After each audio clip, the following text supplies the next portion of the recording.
Po çush është e mundur që dikush i fiton 51.1% dhe nuk kthehet me u marr me gjendje reale? Pajtona me Uranin.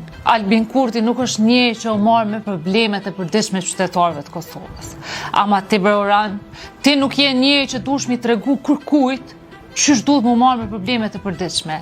Ti për 5 vjet e ke lënë qytetarin e Prishtinës në bërllog. Ti dhe PDK-ja një punë keni pasur në Prishtinë. Jeni hyrë në koalicion me LDK-n për çështjen e mbeturinave.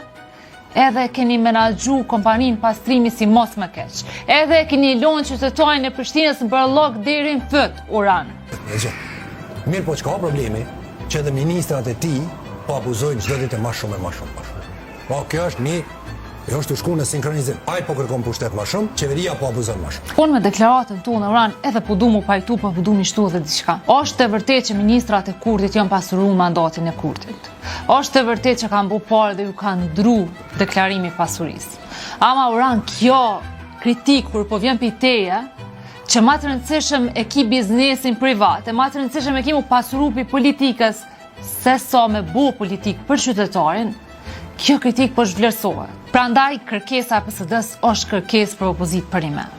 Kërkesë për një opozit që nuk ka mbet opozit veç pse Kurti s'ka dash me marrë pushtet, po sepse ka zgjedhur me mbet opozit e mi shërby vend, se ka bindje, ka ide. Mendësia e politikanëve në Kosovë që politikën e kanë qysh me mri ma shpejt e biznesi, e me mri mu rritën biznes, e me mri me bo pare, kjo mendësi duhet me shku. Koha është për një opozit vërtet. Koha është për një opozit e një politikbërje që i vyn vendit. Ajo nuk është rrugë e shkurt. Nuk është rrugë që e ka zgjedh as Urani e plot njerëz tjerë në PDK në partitë opozitore.